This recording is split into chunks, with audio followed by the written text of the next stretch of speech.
welcome to Barca News. It is July 31st, 2026. And ladies and gentlemen, Barcelona have confirmed the signing of the 18-year-old Belgian Prodigy. Also, we're going to talk about today's friendly match against Birmingham City. And finally, Barcelona have added a new center forward to their list of targets. We have a lot to discuss, so let's begin.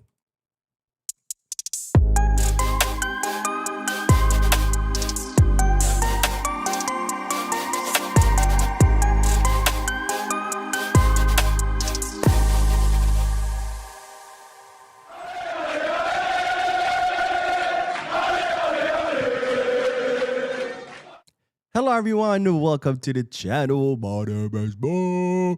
Welcome to the Barca News Live podcast, which is on every Mondays, Wednesdays, and Fridays, where not only we discuss Barcelona news, but we also get to interact with you lovely people in the chat section by reading your comments and reacting to them live. So start filling out the chat section with your comments, your questions, anything you would like to share with the rest of us. Now, for those of you who'll be watching when the podcast ends, I will be putting timestamps and the description, the chapters in the timeline in case you do want to skip through the discussion and get straight into the news, even though I recommend against it because usually the discussion is the best part of these podcasts. Now, if you're looking for any Barcelona jerseys or merchandise, you can head to Kitbag, where you can also find jerseys or merchandise from any football team around the world. If you want gear from other sports, you can head to Fanatics. If you want to play sports, place sports bets, you can head to Bet Us. All links in the description. You click on them, get access to some pretty cool deals and offers.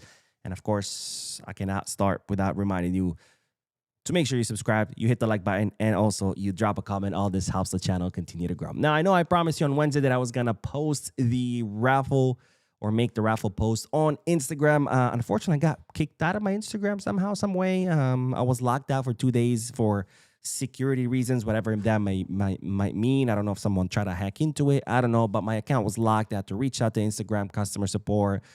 It was a lot of back and forth, emails, chats, etc., etc. Anyways, finally, I gained access to my Instagram account today, finally. So tonight, I promise you, tonight, I will make the post about the raffle since I wasn't able to do so the last 2 days due to my account being locked. Now, I was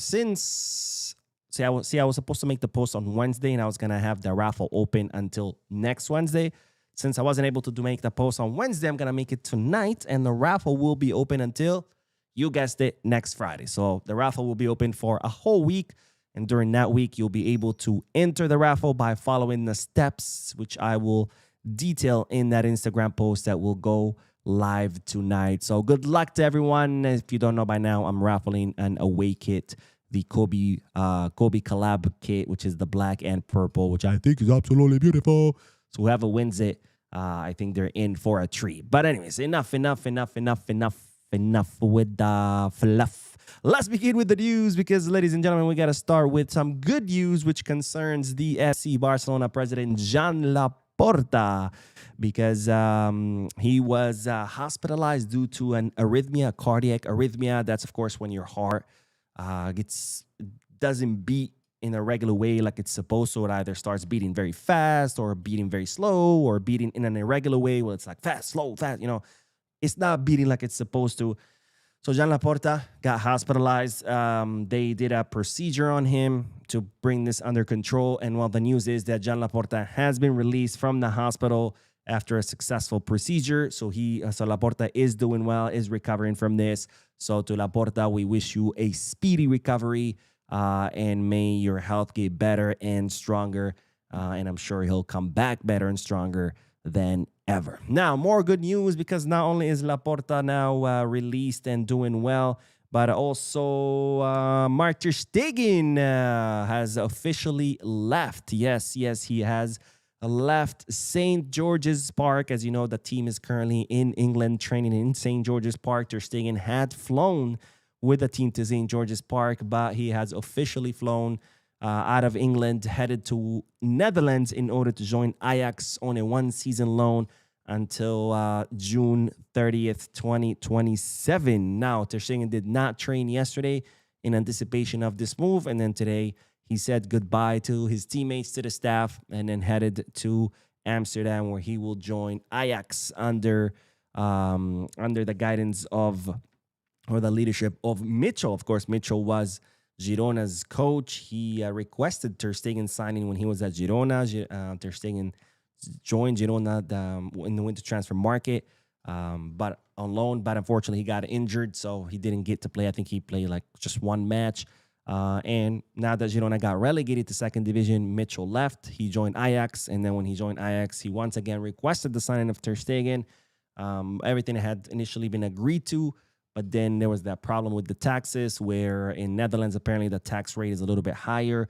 So Ter Stegen had to pay higher taxes. He didn't want to pay those higher taxes, so eventually Barcelona agreed to cover his taxes as well. So anyways, this deal has gone through. Barcelona will cover 90% of his salary. Ajax will only cover 10% of the salary. And, in hopes that Ter Stegen can get the minutes that he needs to recover his competitive form, to impress. And hopefully next summer, someone will sign him, whether it be Ajax, whether it be someone else. But, this is why Barcelona are doing this. If you're wondering, why would you cover 90% of the salary? Because this is why you're doing it, right? It's kind of like when we let Umtiti go to Lecce, and Barcelona covered his whole salary, 100% of his salary, but it was so he can get the minutes that he needs somewhere else to then impress, which he did, and then he eventually joined, is it Lyon? Lyon, right? On a permanent transfer. So hopefully that's what will happen with Ter Stegen, because as you know, he has no spot left on the team, right? We have Juan Garcia, who's the definitive starter, and there's no space for Ter Stegen, not to mention he has an incredibly high salary, so we definitely need to offload him to remove that huge salary off our wage bill. Now, the last bit of news of this first segment is also great news. So far, Laporta is doing well health-wise. Ter Stegen, he's gone. He's joined Ajax. And now the third bit of news, which is also great news, is that Barcelona have confirmed the signing of the Belgian prodigy, Jesse Bisiwu. Now, of course, this is someone we've talked about a lot on this channel. 18-year-old winger who's been likened to Dembele, has been called the new Dembele because of his profile, very similar profile to Dembele, someone that is very fast, very explosive, can take on defenders 1v1, has an incredible shot, incredible crosses, very promising player, someone that Deco had been tracking for quite some time. In fact, Deco and Joao Amaral flew to Belgium in order to meet with the player and his entourage. Barcelona tried to sign him on multiple occasions, but Club Brugge, where the player used to play, wanted a lot of money. So it didn't happen last summer. It didn't happen this past winter transfer market, but this summer, finally, it did happen. Club Brugge decided to finally let him go for a reasonable price, even though I still think it's a little bit too high, and we'll talk about that in a little bit. But pretty much Bisiwu had his contract expired next summer of 2027, so this was Club Brugge's last chance to make any money off him, because he refused to renew. They tried to pressure him by putting him on the bench and not letting him play. He remained steadfast. He remained insistent that he wasn't going to renew, that he wanted to go to Barca. So Club Brugge saw the writing on the wall. It was either let him go this summer for some money or let him go for free next summer. And of course, they chose to make some money. So they reached an agreement with Barcelona worth 8.5 million euros. So Barcelona paid 8.5 million euros for Bisiwu. And Club Brugge have retained 20% of any future sales. And the player has officially signed until 2031. So a 5-year contract for that 18-year-old prodigy. Now, here's the weird thing about this whole situation, not the signing. We knew this was going to happen. In fact, I told you about the signing several weeks ago.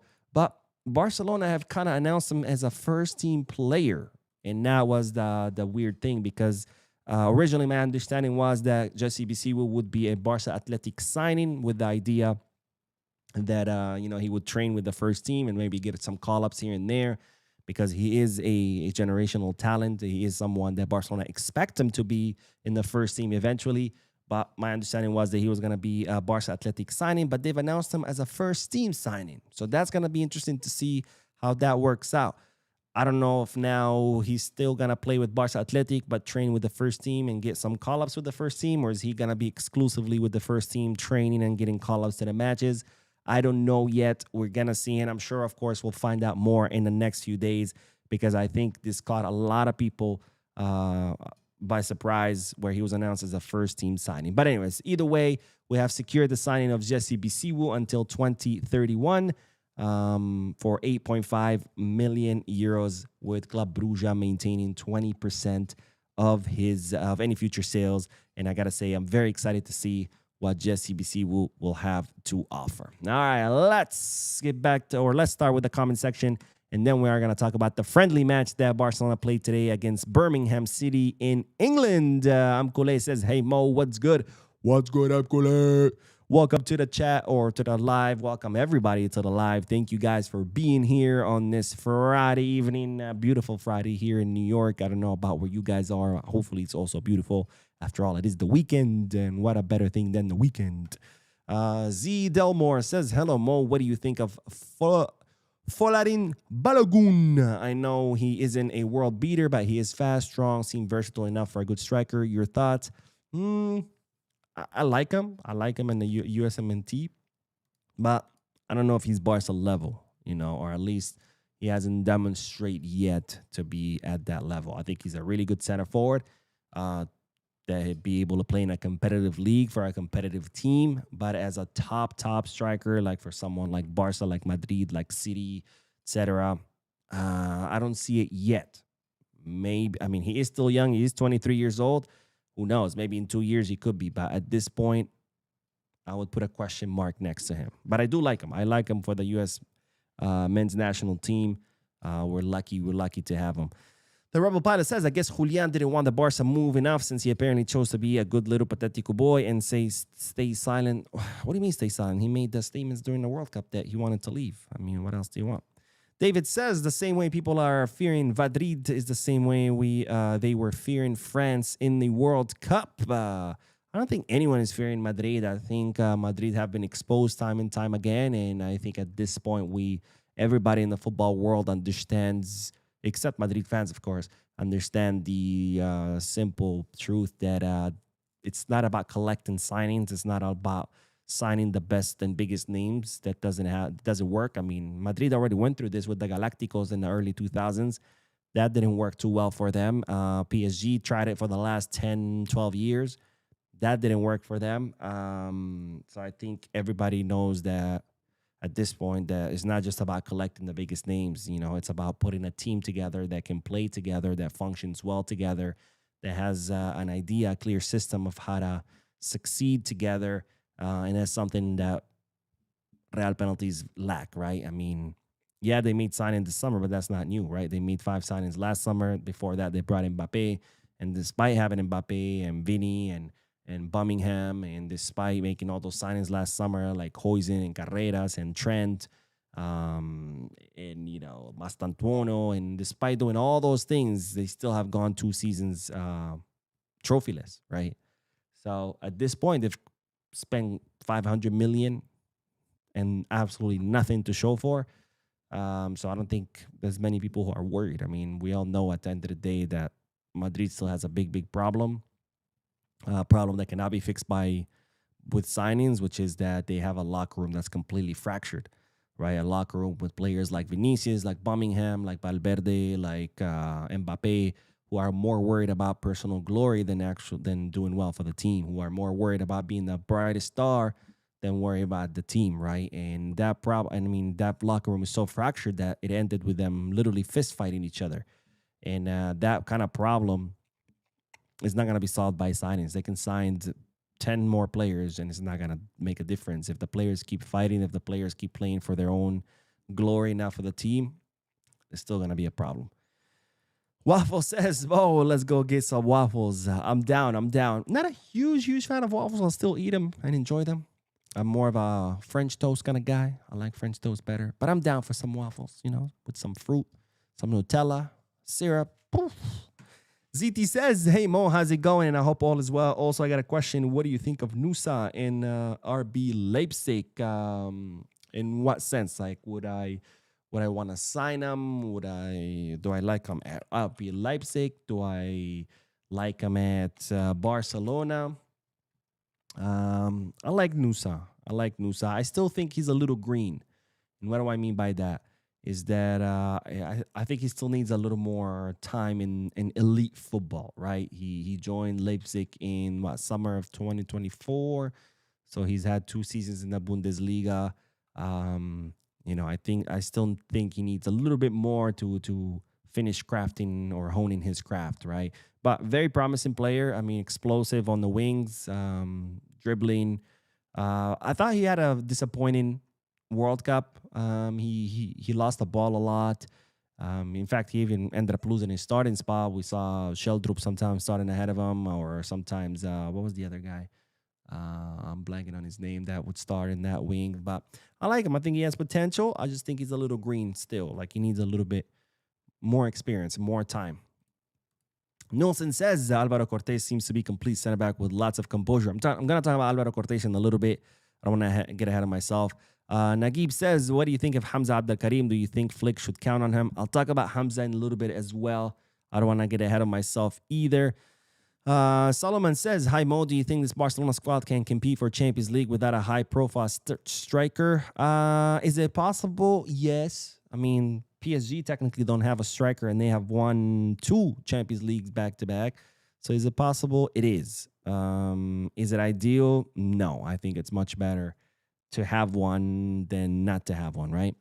And Mike says, happy Friday, Mo. Can you update us? Didn't Barcelona state they received, I believe, a little over 200 million euros recently? So why is it so hard for Cancelo and the left back from Racing de Santander? Yes, so the 200 million euros are divided in 110 this July, which Barcelona already received. Another 110 will arrive in November. Why is it hard with Cancelo? Right now, it's just a matter of negotiations, paperwork, bureaucracy. It's not that it's that it's hard or anything. It's going to happen. It's just it's just a matter of time. As far as Jorge Salinas from Racing, it's not that there's a lack of money. Obviously, there isn't, or cash, I should say, because Barcelona just paid 70 for Anthony Gordon, 22 for Adeyemi. They're saying Cancelo's going to close for 10. It's about also what a player is worth, right? And Barcelona don't think that 16 million euros for Jorge Salinas, who's never, ever, ever played a single minute in first division football. They don't think he's worth that. So it's not about whether you have money or not. It's about whether you're paying a fair price, right? Just because, let's say you're a millionaire and you have plenty of money, doesn't mean you're going to go buy a Honda Civic for $100,000, right? That would be insane. And people are like, well, you have money. Yeah, I have money, but it's a Honda Civic. It's not worth $100,000, right? And it's kind of like that with Jorge Salinas. Yeah, he's promising. Yeah, Barcelona want him, but they don't think he's worth 16 million because this guy hasn't played a single minute in first division football. So that's why. Let's see. Soko says, hi Mo, what's new and what do you think about the game today? Great segue, because guess what the next segment is all about? Well, it's all about the game, because we do have to talk about the friendly match that Barcelona played today in England against Birmingham City at St. Andrew's Stadium. This is the second friendly match of the summer. The first one, of course, was against CE Europa, where Barcelona won 4-1. It was behind closed doors. It wasn't televised, so we didn't know what happened, or there was nothing to talk about besides that the score was 4-1. But now we got this second friendly match against Birmingham City, where Barcelona drew 2-2, and then they did penalties, which Barcelona lost in a penalty shootout. But it doesn't matter; it's a preseason match. But this one was not behind closed doors, so I actually got to watch the match, and I actually do have some notes or some feedback or some ideas or whatever you want to call it, some review, I guess, in regards to this match. Now, as far as the match itself, there's not really much to say. I think Barcelona were the better team overall, but of course, they didn't capitalize on their opportunities. So I think a draw is a fair result. But the reason why I say there isn't much to talk about the match itself, because it's a preseason match. This is not a match where we're here to see how well the team is or how demolishing they are. Oh, let's see how we beat. It's a team to try out individual players, right? It's a team to see what your individual players have, whether some academy players are ready to make the move up, and things like that. So, and plus, you're talking about 11 players who start the first half with 11 players who start the second half. I mean, you're talking about players that don't play together. They come from different teams, like the first team, Barça Athletic, Juvenila, players who, where the coach is trying different things out, preseason match, friendly match. It doesn't mean anything. So as far as the match itself, there really isn't much more to say than Barcelona was the better team, but the draw was a fair result because Barcelona didn't capitalize on its opportunities. But this is more, these matches are more of an opportunity to evaluate players individually, right? And this is what we're going to be talking today because there are several players who I want to mention. Of course, I'm not going to mention all of them. There was like, I think over 22 or 24 players played today. So we would be here all day if I spoke about every single one of them. But I want to talk about mostly about the highlights. And the first player I want to talk about is Ebrima Tunkara. Ebrima Tunkara, Ebrima Tunkara. Remember that name because we're going to be talking about that name a lot. 16 years old and has an insane strength and physique. I mean, this guy... Have you seen him and this might sound a little gay, but have you seen him shirtless? He's 60 years old and this dude is ripped. Like his physique is not natural for a kid who's only 16 years old and still developing. I mean, but this kid is definitely a prodigy. I mean, we already heard La Masia's coaches say that Ibrima is the most promising player to be in La Masia since Lamine Yamal. And well, today, I could see why they thought that because, I mean, not only his great strength, but his skills against the press. I mean, the way he got away from Birmingham's press with his strength, with his skills, with his dribbling, with his speed. I mean, it was an absolute joy to watch. And then he was making some really good runs all the way to Birmingham's box, and you could see the way he runs, the way he moves, the way he cuts, the way he fakes, the way he gets past players. You can see that this player is special. He's special. He's definitely special. I don't know if he's ready for the first team yet. We'll see more as the preseason progresses.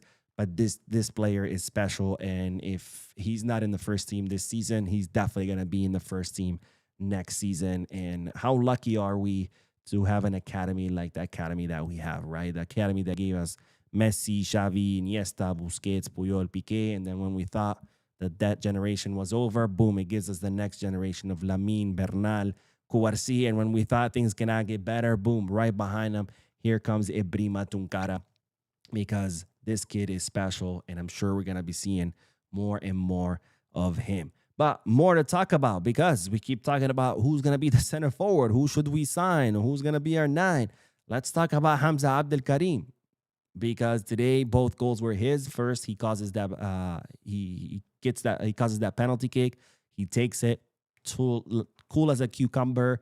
And then the second goal, Rooney Bardarji takes a shot. The goalkeeper blocks it, and he's there for the rebound. Scores it. Exactly what you expect a classic 9 to do. Someone to be in the box, looking for opportunity, and converting those opportunities into goals. But Hamza Abdel Karim, ladies and gentlemen, this guy could be very well our future 9. I don't think he's ready this season to be our starting 9, but I definitely see why Barcelona coaches are now considering him skipping Barca Athletic, because last season he was only for a few months, but he played with the Juvenil A. He was supposed to play with Barca Athletic this season, but now they're considering skipping Barca Athletic and going straight into the first team. So he can be in first team dynamic, train with his teammates, maybe get some minutes here and there. We can see why Egypt called him up to the World Cup and actually gave him the number 9 despite this being his World Cup, because he has all the qualities of a center forward. Always there at the right time, at the right place, drawing defenders inside the box, bodying defenders, going for air balls, always looking for the rebound, always looking to be in the right time, in the right place at the right time. Hamza Abdel Karim is your classic 9, which is a dying breed that you don't see that many, right? We all worry about, okay, Lewy now is gone, Kane is getting old. We're not seeing those classic 9, those box predators, those guys who are just if they get the ball inside the box, it's going in. Well, Hamza Abdel Karim, that's exactly who he is, and he's only 18 years old. Again, never played elite football in his life, right? He came from Al Ahly, spent a few months with Juvenil A, which is not even a professional team, and now today playing like he's been playing against grown-ass men, by the way, like nothing, right? And we saw it in the World Cup as well. All that weight, all that pressure from the World Cup did not get to him, and today was exactly the same, which just goes to show his composure. His composure is definitely elite, because this player, this shirt does not weigh on this player. Another player that we got to talk about is, of course, Karim Adeyemi, Barcelona's newest signing. We saw him today play an entire half. Missed a lot of passes. Was very was very inaccurate with his passing. Lost a lot of turnovers. But of course, that's very normal to see in this stage of the preseason. I mean, these players are still shaking their rust off. It is his first minutes ever with Barcelona, right? He just last season he didn't play much due to injury, and then he was off for a while. Then he just joined. He trained only a few training sessions with a team. Today was his first few minutes with Barcelona. So it was normal to see that kind of thing. But nonetheless, we still saw some flashes of who Karim Adeyemi is, because there was several runs that we could see his explosiveness. We could see his dribbling ability. We could see how he combines so quickly with his teammate. Like, he's running with the ball. He like takes on a defender, and then right away he lets the ball go for a good pass. So we saw some flashes of the Karim Adeyemi that, impressed all of us when he was at Dortmund. We saw it today. And I'm sure, this is not the version of Karim Adeyemi that we're going to see during the season, especially as the preseason progresses and he gets more adept to playing in Barca and to his teammates. Usually they say it takes at least 6 months to adapt to a team. So, but hopefully it's a lot sooner. So again, today I'm not very phased. I saw people in the chat section talking about, Adeyemi's trash, Adeyemi sucks. And it's like, I used to think some Barcelona fans are toxic, but I've started to realize some Barcelona fans are just fucking dumb. It's not even about toxicity. They're just fucking dumb. Like, what did you expect from a guy who's had like 3 training sessions with the team and is playing a preseason match for the first time with this team? Like, my God, God help us. Another player that I want to talk about is, of course, Xavi Espart, because he played the entire first half. He, of course, just came back from winning the Under-19 European Championship with Spain, where he actually played as a midfielder and did a really good job as a midfielder. But today, of course, playing as a right back. And I got to say, I was incredibly impressed with Xavi Espart. I mean, this guy is great in attack. He is great in attack. I mean, the way he beats the press with passing the ball or carrying the ball is way beyond his age and his expertise. And he had so many good runs, so many good attacks from the right wing. I mean, it got to the point where the only way they could stop him is either by fouling him or or pulling on his shirt. But I really like Xavi Espart in the first half. Of course, in the second half, Hector Fort came in the place of Xavi Espart. And, that's kind of like the big question is who's going to stay, right? Because we cannot keep all of them. Unfortunately, we do have Koundé. He's technically our starter. And then in second place, it's either going to be Xavi Espart or Hector Fort. Hector Fort, of course, who had somewhat of a mixed bag loan with Elche, but I do think he improved a lot. Today we saw it in the second half. He had much better decision-making, a lot more decisive on the ball. But I got to say, between the two right now, just based on today's match, of course, the preseason is still long. We still have several friendly matches left. I would stay with Xavi Espart, right? I really like what I saw from him today. Not that I'm saying that I did not like what I saw from Hector Fort. I like what I saw from Hector Fort as well. But I thought Xavi Espart was just one step above that, maybe 2 steps above that. But anyways, my question to you is, if you were Hansi Flick, who would you keep? Xavi Espart, Hector Fort? Let me know down below in the comment section. And then someone mentioned, of course, in the comment section, Alvaro Cortés. And well, we do have to talk about Alvaro Cortés because, my God, we saw some flashes of this at the end of last season. Of course, he had some few minutes at the end of last season, but today we saw it again. I mean, you're talking about a bull in the back line.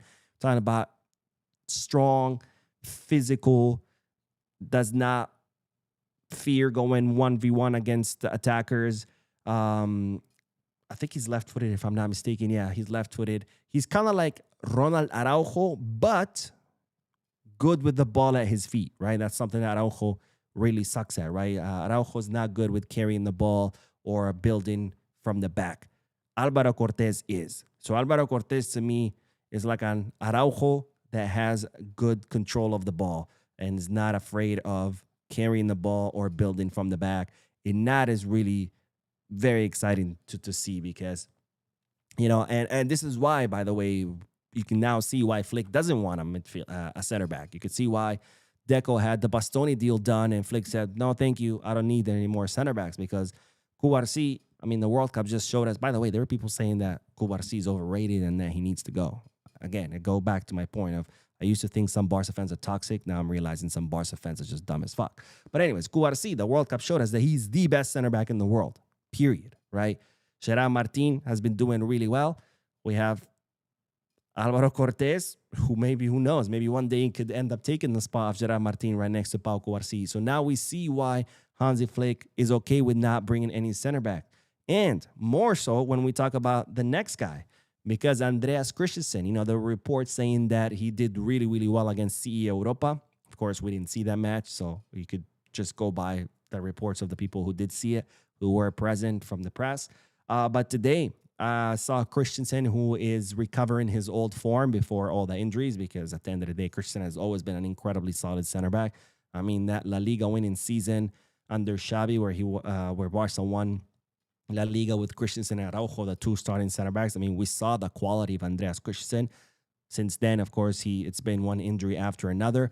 But today we saw that old Christensen, the one from before the injuries. We saw Christensen that is solid in the back, that wins duels, that wins air balls, that's good driving the ball forward, that's good building from the back, that's good organizing the team, someone that, calms everyone down, holds the ball when he needs to hold it so the team can get back into place. I saw leadership, I saw experience on the field, and I saw the old version of Christensen. Of course, again, Christensen, solid center back as long as he's not injured. So if Christensen can't stay healthy, we have a very, very deep bench, right? We have a very deep bench. And again, now I'm starting to see why Hansi Flick just blew the Bastoni deal and said, I don't care about Bastoni or any other center backs. Bring me attackers. That's what I need. And that's exactly what Barcelona did. Another player I want to talk about is Marc Casado, because I really liked his first half. I mean, in the midfield, he was absolutely phenomenal, making forward runs, distributing the ball, being very defensively solid whenever Birmingham attacked. And, it begs the question, do we really need another signing to replace the injured Frankie? And I think based on Casado's performance today, the answer is no. I think we're fine with, Pedri and Bernal being the two starters, and then Casado and Gavi perhaps being the two rotational players, because I really like what I saw today from Casado. Of course, Casado is always the kind of player that gives you a solid performance. It might not be a brilliant performance that's going to wow you and be like, oh, my God, this guy is, Ronaldinho. But I think he always does the job. He does it correctly. And today was just another example of that. And then the last player I want to talk about, and this is more of a negative note, and that is, oh, wait a minute. Where's my slide? Well, I guess I forgot the slide. But the last player I want to talk about is Wojciech Szczesny, because we saw it in that first goal that Birmingham scored. Incredibly slow reaction. My God, I used to have a 16-year-old cat. Or was she 17? She might have been 17 before she died. She was very, very old. And she would sit on the counter and how cats, when there's a fly, they go like this, they start swatting at it. But this cat was so old, a fly would go zzz, and the cat would just stay still.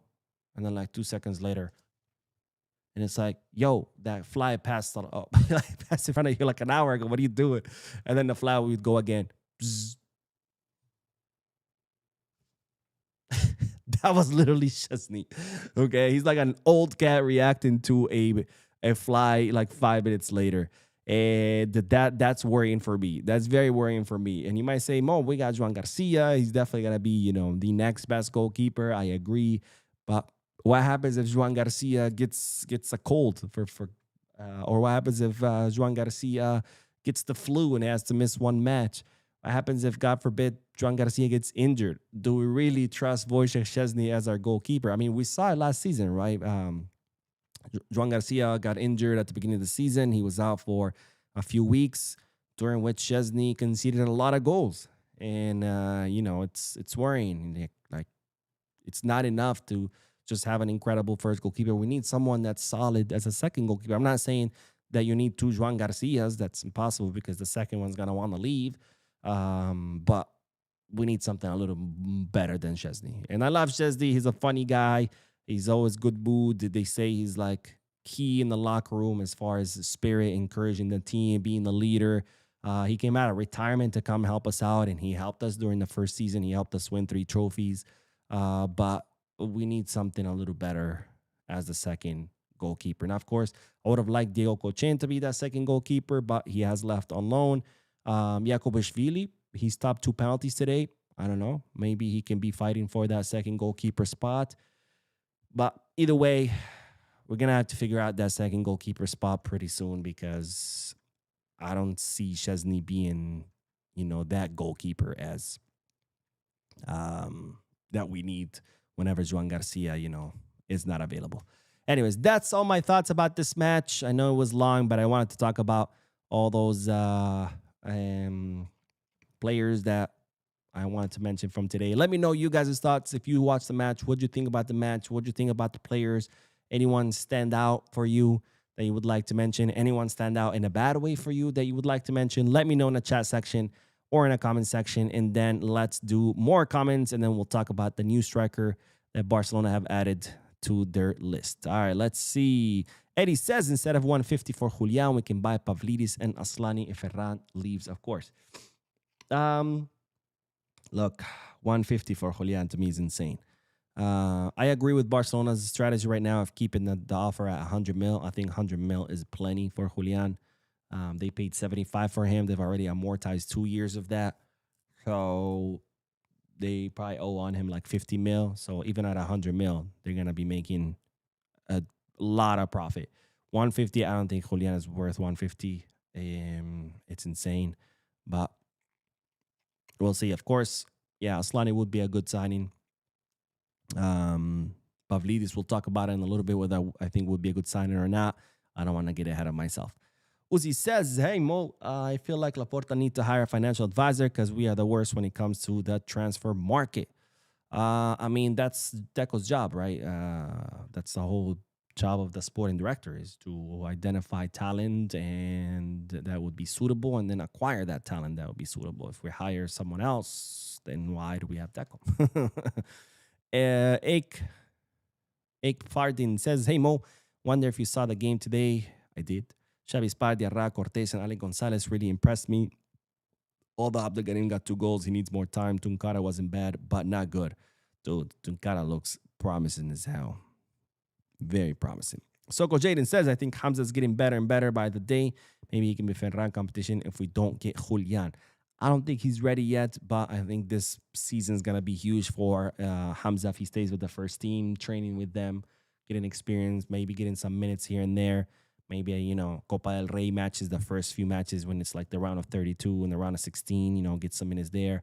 Maybe he can come on in matches where Barcelona have already sealed the deal, like it's 4-0, 5-0 or something. Hamza can come the last 10 minutes. I think this season could be huge for him. But you can see that this guy is definitely, definitely promising. Edward says, hey, Mo, how's it going? Are the Netherlands taxes higher than the Spanish tax bureau, or are they just more ruthless about the taxes in Spain? My understanding is that's higher, but I'm not a European tax expert. Biscal Barca says, what do you think of the crybaby going to Arsenal? Will it weaken them or not? Oh, Vinny. Oof. Hold on a second. I need to blow my nose. My allergies are killing me today. All right, here we go.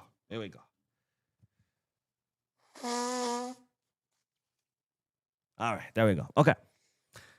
So, Vinny maybe going to Arsenal. There are 2 things that come to mind when I think about this move. A, it's something that I predicted was going to happen when they brought in Mbappe. I said Mbappe is going to blow up the locker room because he's a diva. And he's going to want to be the guy who calls the shots and be the big, the big dude, the big bright shining star. And that's going to not sit well with other players, especially when it's someone new, right? Players have been playing together for a while and have won important things together. And then all of a sudden this new guy comes in and he wants to be the big boss. You're like, who the fuck are you? Right? And that's exactly what happened, right? He blew up the locker room. But another thing I said when they signed Mbappe was, is not only is he going to blow up the locker room because he's a diva, but he's also going to blow up the locker room because now other players are going to be upset, right?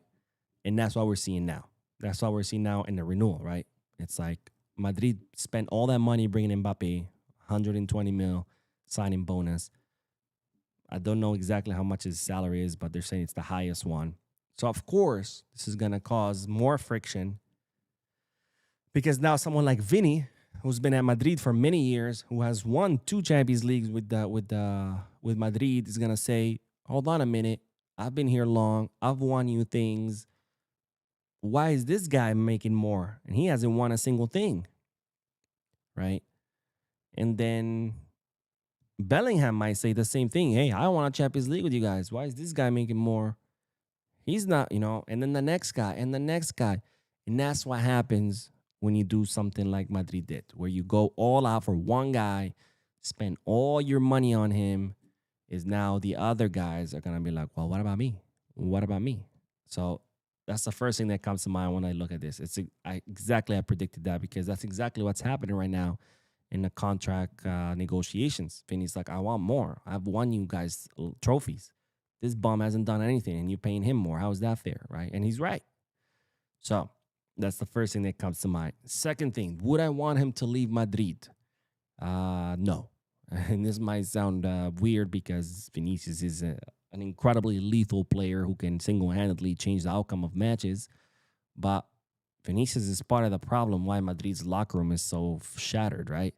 So would I want him to leave? No. I'm enjoying the circus. And him leaving, maybe that does open a door to Mbappe being a single star and then the team rallying around him as opposed to right now where the team's all fractured. Some following Mbappe, some following Vinicius, some following Birmingham, So would I want him to leave? No. That's the short answer. Let's see. Sitar says, hey, Mo, I'm watching from Barca, Bon County, Liberia. What's the latest of Julian? Nothing latest. Except that Barcelona are going to wait until August 10th to see what happens, to see if Julian makes a statement, to see if Julian doesn't show up to training. So for now, nothing. Let's see. What else?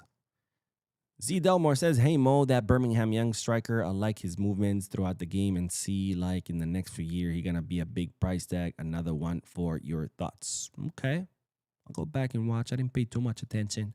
I was mostly paying attention to our players, but I'll check it out. Brad says, whatever happened to the keeper from Real Sociedad? That was someone that Deco considered, which I always thought was a dumb idea because we have an overbooking in goalkeepers. Why would we need to go sign another one? We have Juan Garcia. We had Ter Stegen coming back from loan, who thank God is now off to Ajax. Jakobishvili, who's back from loan. We still had Kochen, who's now gone on loan. Aller, he's back, So it's kind of like you have all these goalkeepers. The last thing we needed was to go sign another one. But, hey, maybe Jakobishvili could be that second goalkeeper. Muna says Martin and Casado were so freaking bad, man. It's really worrying that we're not making any signings with any sense of urgency. Casado is bad? I think you watched a different game than I did. Because I did not think Casado was bad at all. Real Football says pure hate for Casado. He was one of the best players in today's game alongside Rooney. Yeah, I really liked Casado's half. I don't know why people are saying he was bad. Oh, by the way, Rooney Prodigy had good minutes too. I think he definitely gave Barcelona some danger. But anyways, let's get back to the news and then we'll do more comments. But let's talk about the new striker that Barcelona have added to their list. Oh, I never took the picture off. I just realized that. And it's no other than Vangelis Pavlidis. I'm just gonna call him Pavlidis. I don't even know if I'm saying his first name correctly. But Pavlidis, you guys, I'm sure you know him because January 2025, right? Yes, a year and a half ago. You guys remember that match against Benfica that ended 5-4 with Rafinha scoring that late fifth goal that gave us the victory. Well, it was Pavlidis who, of course, scored a hat-trick against Barcelona, becoming the third fastest hat-trick in the history of the Champions League. So if you guys remember that night, well, that was him, Pavlidis. He's 27-year-old Greek center forward who currently plays for Benfica.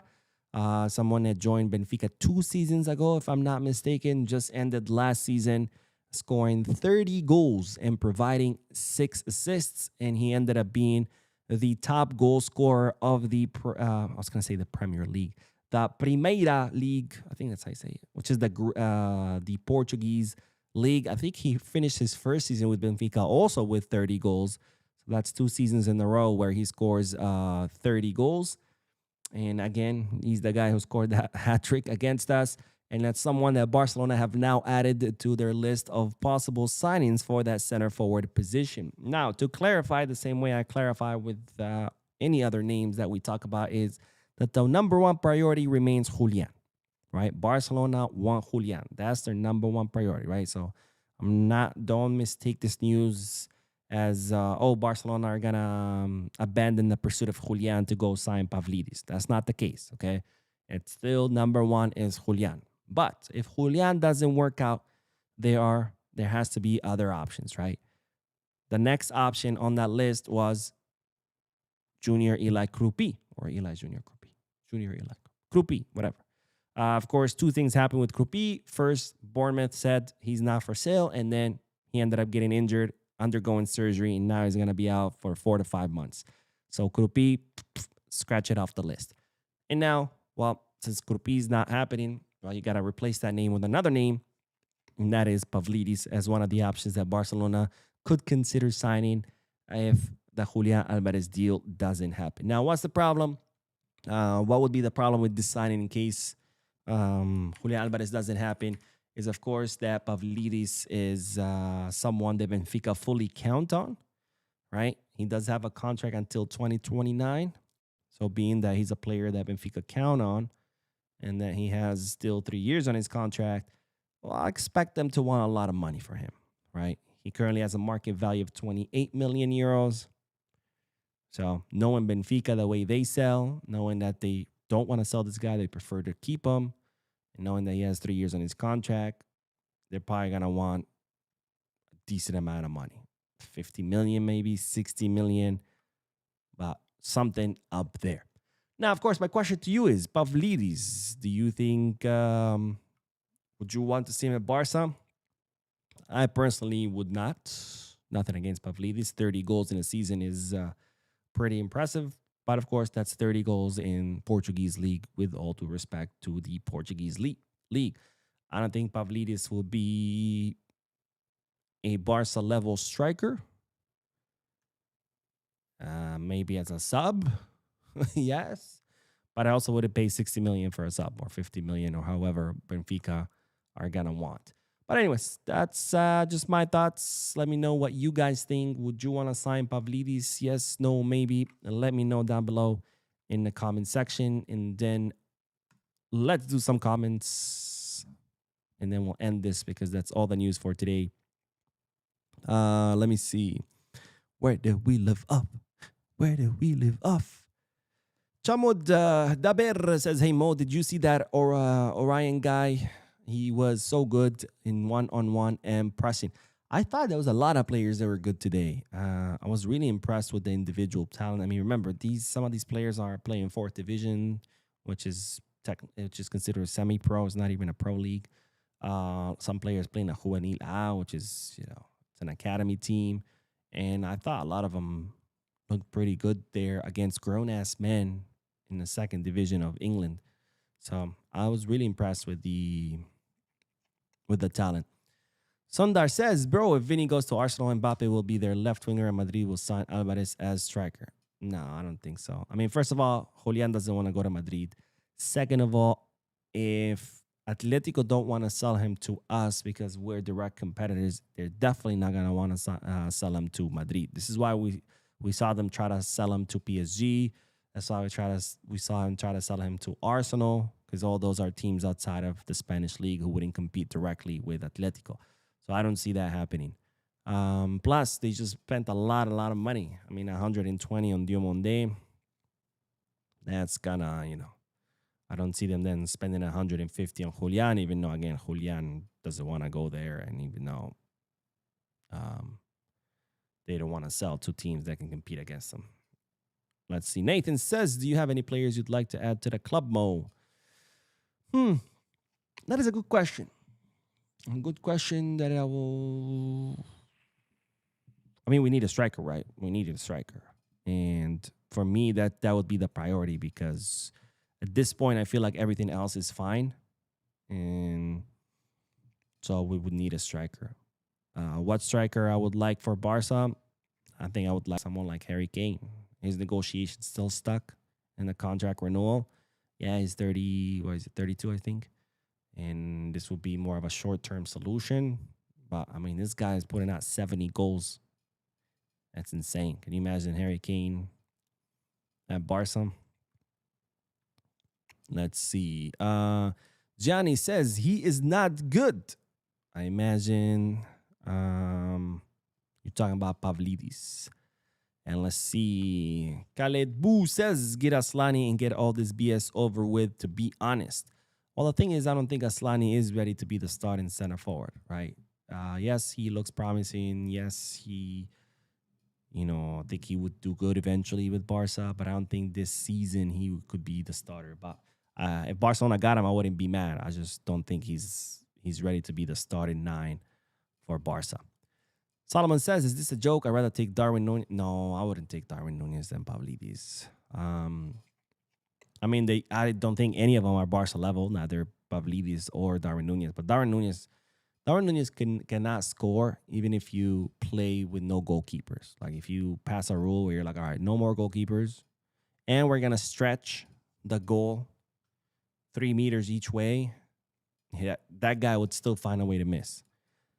Real Football says Pavlidis fails an eye test for me. I'm amazed by his stats on how he managed to produce such. It's the same thing as Thiago Brazil in the Prem, scoring, but now 30 goal in Portuguese league. Yeah, that's the thing, There's it's kind of like with Gyökeres was just blowing it up in the Portuguese league, and Gyökeres. Everybody was like, Gyökeres to Barca, Gyökeres to Barca.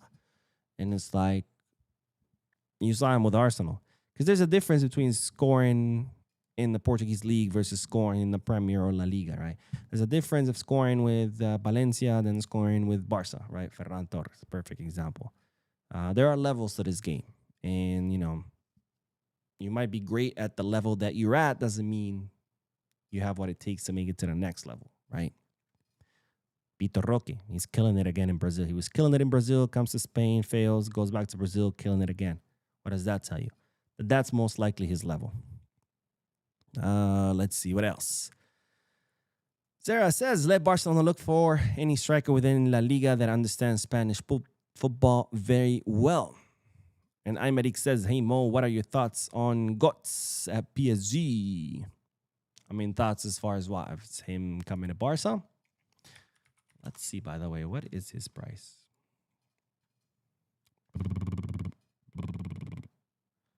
Let's see. And by the way, Götze is at Ajax. But I don't think he's been confirmed to PSG. I think it's rumors as of now. But Mika Götze was someone that Barcelona was looking at, was considering. Of course, they ended up signing Anthony Gordon. Mika Götze, 35 million euros. That's his current market value, with a contract until 2029. So Ajax would probably want 15. I mean, I like him. But, we already have a left winger, right? Ty says, at this point, bring Aslani or Dusan. Why are we going for Pavlidis? Again, Pavlidis is a name that's been added to the list. Doesn't mean that Barcelona are going to go sign him. Barca Reloaded says, I was really impressed by Ibrahim Diarra. This is one kid I've heard you talk about the most. I hope injuries don't hinder his career. I was also impressed by Tunkara and Rooney. Yeah, Rooney impressed, man. Maybe he does need to make a move somewhere where he obviously has talent. It's just, I don't think he was developed enough for Barca's first team. So maybe he could, be making in a mid-table team, get the minutes that he needs, and who knows, maybe he will eventually has what it takes to go to Barca. But yeah, Brahim Diarra, if he stays fit, it would be amazing because, yeah, unfortunately, we've been waiting for him, to get consistent minutes, but with the injuries, it's just been tough. And Kerry says, hey, Mo, why not just get Osimhen and close the signings? If we could tame Suarez, we can get Osimhen in line as well. I don't know. Barca's not convinced. I don't blame them. I mean, because it's always a risk, right, to bring a player like that. And just because it worked with Suarez doesn't mean necessarily it's going to work with Osimhen, right? Suarez, kind of, I think with Suarez, he had Messi to kind of like keep him chill, bring him down a notch, and that helped. But as far as Osimhen, that's not guaranteed. So maybe that's why. SSJ says, Pavlidis is not that bad, but obviously Barca should aim for more promising targets. I agree. I don't think he's, terrible. I just don't think he's Barca level. I mean, he has put up 30 goals 2 seasons in a row. But anyways. Real Football says, do you remember Chuchu Mo and the other? Where are they now? Super fans of the channel. Chuchu still comes in every now and then. But, people get busy. They have their lives. Things like that. But anyways, that is all. That is all, ladies and gentlemen. Thank you so much for tuning in. No more news for today, but of course, I will be making videos this weekend, so stay tuned to the channel for more Barca-related news. Don't forget to hit the like button, subscribe to the channel, drop a comment, and as always, peace, Barca.